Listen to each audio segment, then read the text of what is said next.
YouTube welfare association సమావేశం ఈరోజు జరగడం జరిగింది.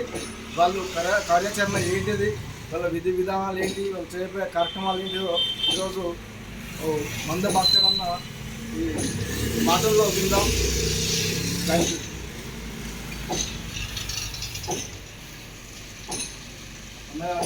తెలంగాణ యూట్యూబ్ వెల్ఫేర్ అసోసియేషన్ గురించి మీరు చేయబోయే కార్యాచరణ ఏంటిది అనేది మీ మాటలో చెప్పండి.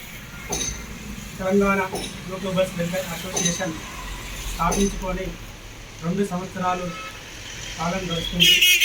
అదే మా సంస్థ కాలపరిమితి 1 సంవత్సరానికి నిర్ణయించుకోవడం, ఆ కార్యక్రమం లోపల నూతన అధ్యక్ష కార్యవర్గాన్ని ఎన్నుకోవడం జరిగింది. మరి ఆ నూతన అధ్యక్ష కార్యదర్శుల ప్రమాణ స్వీకారోత్సవానికి డేటు నిర్ణయించుకోవడం జరుగుతుంది. దానిలో భాగంగా తెలంగాణ యూట్యూబర్స్ వెల్ఫేర్ అసోసియేషన్ కుటుంబ సభ్యులైన కళాకారులను మన దగ్గర సభ్యత్వం తీసుకున్న వారికి సర్టిఫికెట్లు జారీ చేయాలని, వారిని సన్మానించుకోవాలని మరి ఈరోజు సమావేశమైన అధ్యక్ష కార్యవర్గ సభ్యులతోటి ఏకగ్రీవంగా నిర్ణయించడమైనది. ఈ కార్యక్రమాన్ని అతి త్వరలోపట దీన్ని రూపకల్పన చేసి డేట్ ఫిక్స్ చేయడం జరుగుతుంది. కళాకారులందరూ మన సంస్థకు సహకరించి దీన్ని విజయవంతం చేయాలని మనసారా కోరుకుంటున్నాం. జై కళాకార్, జై జై కళాకార్.